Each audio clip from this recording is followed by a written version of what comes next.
contribuição, né, no nosso estudo do Livro dos Espíritos, né, essa obra, esse estudo que é muito importante, né, agradecendo mais uma vez o convite para que eu possa fazer parte desse grupo de estudos.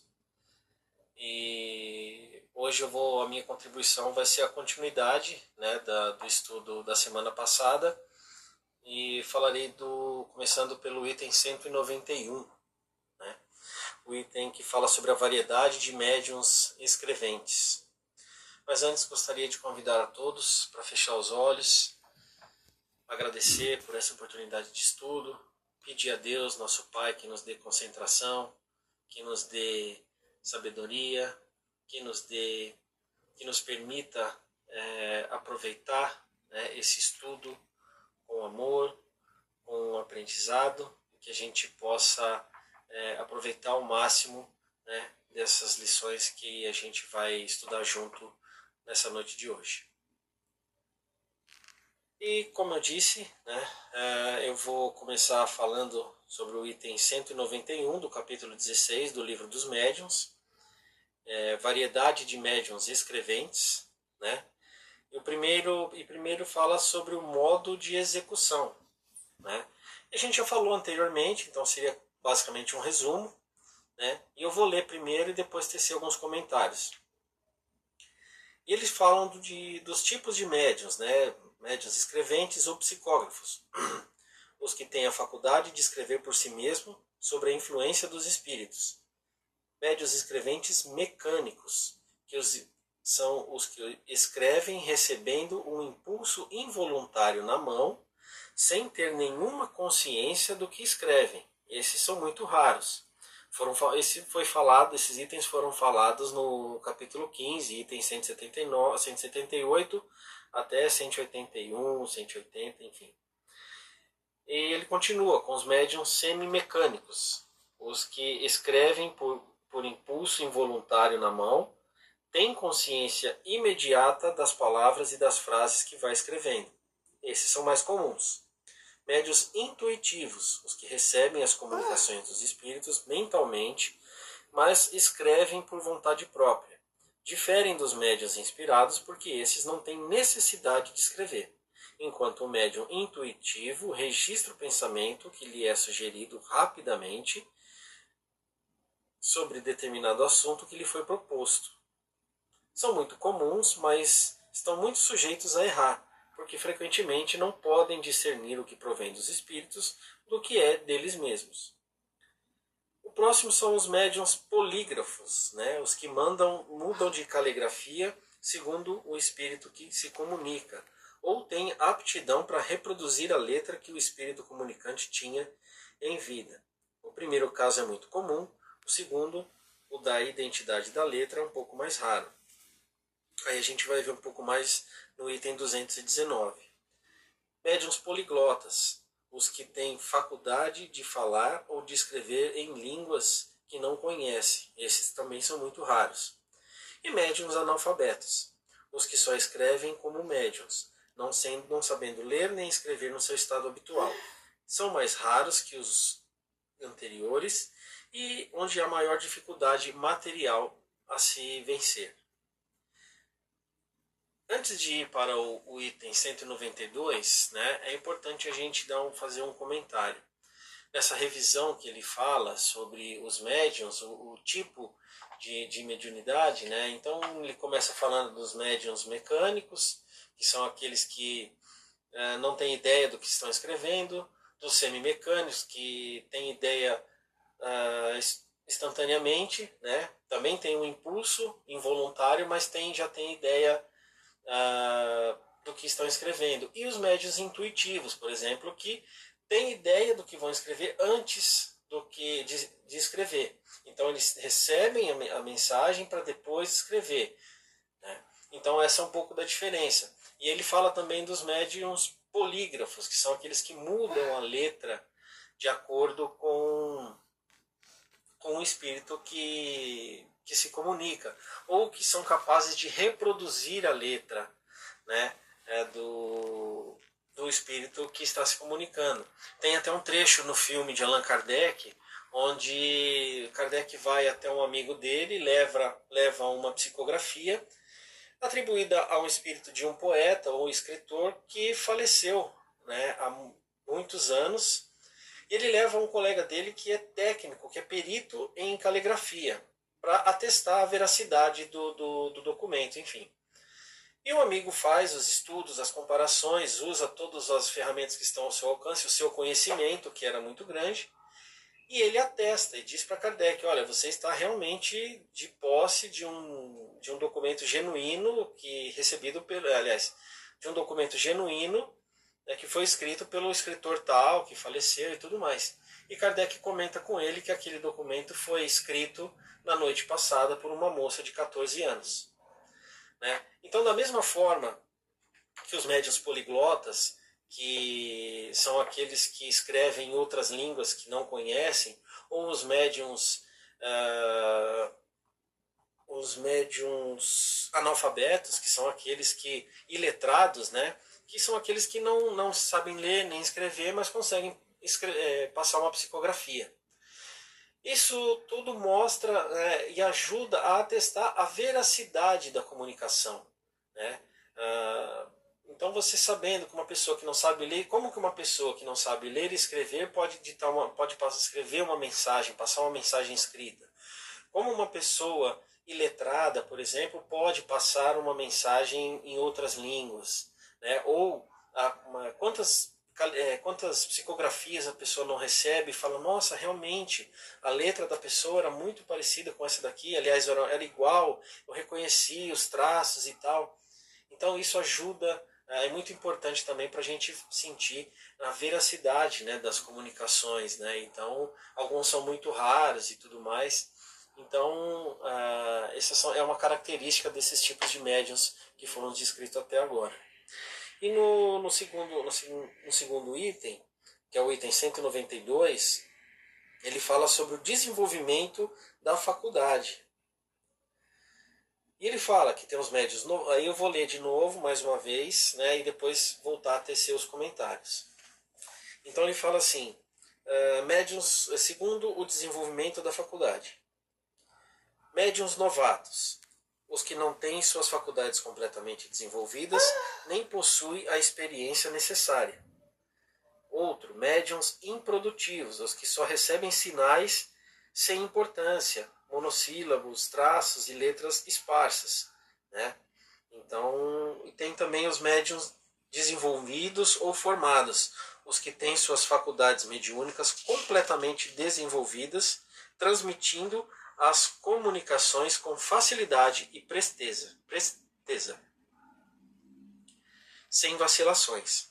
Compreende-se que este resultado só pode ser obtido pelo hábito, enquanto entre os médiuns novatos as comunicações são lentas e difíceis.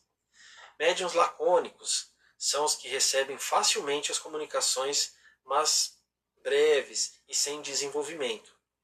Médiuns explícitos, os que recebem comunicações amplas, extensas, como as que se podem esperar de um escritor consumado.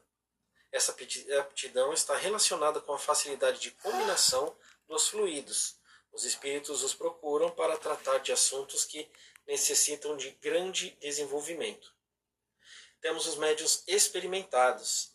A facilidade de escrever é uma questão de hábito, que se obtém em pouco tempo, enquanto a experiência resulta do estudo sério de todas as dificuldades que se apresentam na prática do espiritismo. A experiência confere ao médium o tato necessário para apreciar a natureza dos espíritos que se manifestam, julgar pelos menores indícios as suas qualidades boas ou más, discernir a mistificação de espíritos enganadores que se disfarçam nas aparências da verdade. Compreende-se facilmente a importância dessa qualidade, sem a qual todas as outras perdem sua utilidade real. O mal é que muitos médios confundem a experiência com fruto do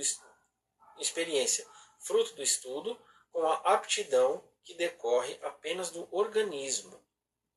Julgam-se elevados e mestres porque escrevem com facilidade, e rejeitam todos os conselhos e se tornam presas de espíritos mentirosos e hipócritas que os apanham lisonjeando-lhes o orgulho.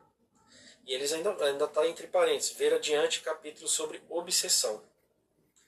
Médios flexíveis, os que têm faculdades que se prestam mais facilmente aos diversos gêneros de comunicações, e pelos quais todos ou quase todos os espíritos podem manifestar-se espontaneamente ou por evocação. Médiuns exclusivos, os que recebem de preferência determinado espírito e até mesmo com a exclusão de todos os outros, respondendo ele pelos que são chamados através do médium. Trata-se sempre de falta de flexibilidade. Quando o espírito é bom, pode ligar-se ao médium por simpatia e com finalidade louvável. Quando é mau, tem sempre em vista submeter o médium à sua dependência. É mais um defeito do que uma qualidade, e muito próximo da obsessão. Médium de evocações. Os médiuns flexíveis são naturalmente mais convenientes para esse gênero de comunicação, mais aptos a responder às questões específicas que lhes forem propostas. Mas há para os casos de evocação médiuns inteiramente especiais. Suas respostas se limitam quase sempre a um quadro restrito, não servindo para o desenvolvimento de assuntos gerais. Médiuns de ditados espontâneos, os que recebem de preferência comunicações espontâneas de espíritos não chamados, e quando se trata de faculdade especial, é difícil e às vezes mesmo impossível fazer uma evocação por seu intermédio. Não obstante, são melhor aparelhados que os da variedade anterior. Compreenda-se que a aparelhagem aqui referida é a dos elementos cerebrais, porque é frequentemente necessária, direi mesmo sempre, uma inteligência mais desenvolvida para ditados espontâneos do que para evocações. Entenda-se aqui por ditados espontâneos os que merecem verdadeiramente essa designação, não algumas frases incompletas ou alguns pensamentos banais que se encontram geralmente nas anotações humanas. Bom, aqui termina o item 192. E esse item, ele fala, é interessantíssimo comentar a importância primeiro falando da mediunidade que pode ser desenvolvida, que pode ser aprimorada, assim como uma faculdade, visto que ela é uma faculdade orgânica, né, e que ela pode e deve ser aprimorada através da experiência. Não só da prática da mediunidade, mas também do estudo da doutrina espírita e principalmente pelo autoconhecimento do médium. É importante, muito se fala sobre, eu tenho anos de trabalho mediúnico, eu tenho anos de estudo do livro dos espíritos, do livro dos médiuns, do livro do... Mas e o autoconhecimento? E aquele crescimento que o estudo nos proporciona? Em todas as faculdades que nós temos, eles ajudam a nos desenvolver não só no trabalho que elas são atribuídas, mas também na nossa vida em comum. E isso também é uma atribuição que o médium deve procurar, né? Temos que sempre estar estudando com disciplina e também buscando conhecer a nós mesmos, né? Por exemplo, no caso dos médiuns novatos, que vão desenvolver a mediunidade, mas aquilo vai com dificuldade, ele vai aprender a se conhecer, saber a se libertar, se acalmar, fazer respiração, para poder dar uma passividade de uma maneira mais tranquila, né? Até que eles se tornem médiuns experimentados, o que é diferente de médiuns, como ele falou, é diferente com a aptidão mediúnica, né? Que é uma mediunidade mais desenvolvida. É uma mediunidade mais desenvolvida, uma mediunidade mais que pode ser utilizada de maneira flexível por vários caminhos. É diferente de um médium experimentado, de um médium experiente, que já sabe, já sabe discernir se o espírito é bom, se é mau, se é zombeteiro, mesmo nas pequenas nuances. Então aquela experiência vai fazendo com que ele aprenda a não se submeter ao médium de maneira equivocada, né? Nós temos inclusive os espíritos falando para a gente, vai ver mais para frente no capítulo sobre obsessão. Assim como os médiuns exclusivos, né? É mais um defeito do que uma faculdade, porque a pessoa é praticamente o que a gente chama lá de fascinação, né? O médium que ele fica dependente de um espírito. Isso, se for um bom espírito, é até bom, mas se for um mau espírito, acaba se tornando uma dependência, uma subjugação, e no caso até mesmo uma obsessão. E aí a gente tem, né, os ditados, a diferença entre aqueles que são médios espontâneos, que dão as mensagens, eles falam que só uma mensagem mesmo, né, não aqueles pequenos rabiscos ou palavras espontâneas, mas uma mensagem que para uns vem de maneira espontânea, e para outros tem os médiuns de evocação, que são capazes de evocar alguns espíritos, mas esses só dão comunicação referente a um assunto, que é o assunto referente àquilo que eles estão querendo saber, querendo estudar, enfim. E eu gostaria de deixar apenas esses 2 itens para hoje, para que a gente possa discutir um pouco mais e continuar, porque eu acho muito importante a gente conversar sobre essa necessidade do médium de estudar, de se aprimorar e de crescer para a mediunidade, mas também para enquanto espírito, que é o nosso propósito dessa encarnação. Então, existe a necessidade de um crescimento mediúnico, mas principalmente também de um crescimento moral da parte do médium e da parte de todos aqueles que estão trabalhando. Então isso fica muito claro, né, quando eles falam sobre, quando ele aponta por 2 opiniões, mais para frente, o capítulo sobre obsessão. Então quando ele fala que a obsessão é um cuidado que o médium deve ter, esse cuidado ele vem através da experiência, ele vem através do estudo e vem através do autoconhecimento que devemos praticar sempre em todas as atividades que a gente pretende desenvolver, mas principalmente na área mediúnica, que é uma área onde a gente tem uma necessidade de trabalho, né? Onde nós somos instrumentos dos espíritos, né? Principalmente na parte das comunicações. Então é importante a gente desenvolver essa disciplina, manter o cuidado no nosso dia a dia, na nossa moral, para que a gente possa evoluir, crescer e realmente realizar o trabalho que a gente veio para realizar, que é, no fundo, o nosso crescimento pessoal.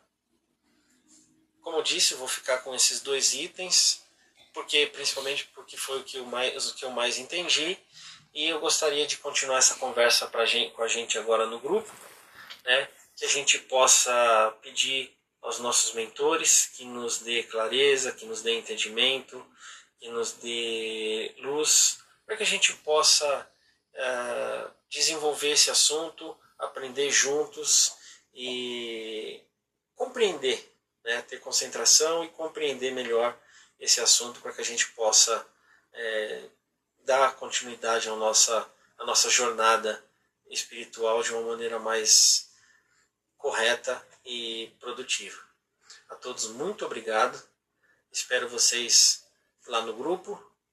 Que tenham todas uma boa noite.